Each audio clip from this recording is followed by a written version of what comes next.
Today we go to Spain to discover a bird that stays mainly on the plain. Unfortunately, people build up areas and expand cities, making some animals leave, but others manage to adapt. For example, the roof of this splendid church serves as residence for a whole colony of white storks. They may not be typical tenants, but it proves two things. Storks have simple tastes, and the ringing of the bells doesn't seem to bother them at all.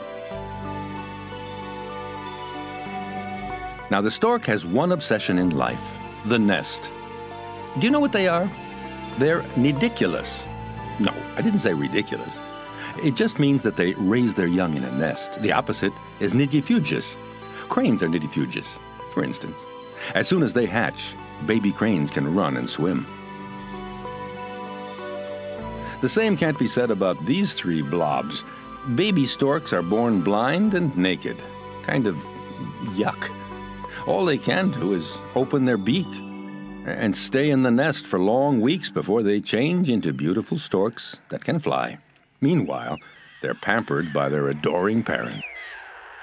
And when it rains, Mom is there as an umbrella.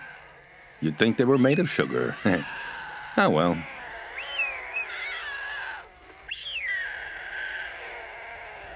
Stork couples mate for life. And everything is as well ordered as a musical score. While Mom is taking care of the baby, Dad is out running errands. He's out in the plain looking for food and building material for the nest. Oh yes, storks spend a lot of time patching up and improving their nests.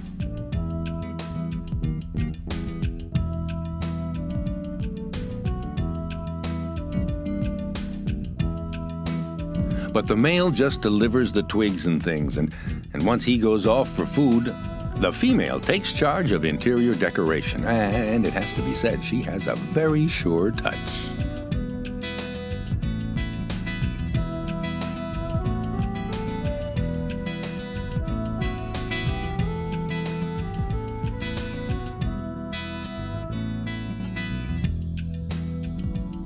No way is her neighbor to have a better nest than hers.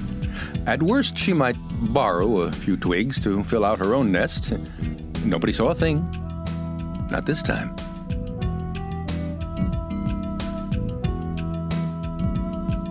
Meanwhile, Mr. Stork hasn't stopped. He redoubles his round trips to feed his little brood. He flies only during the day because, well, he needs thermal currents. Thermal currents, a kind of invisible big warm air bubble that forms on the ground. And like a hot air balloon, it rises into the sky, and the stork uses it as an elevator, a lift. Then all he has to do is glide down. Pretty clever, right? And they migrate in the same way. That's why storks don't fly at night.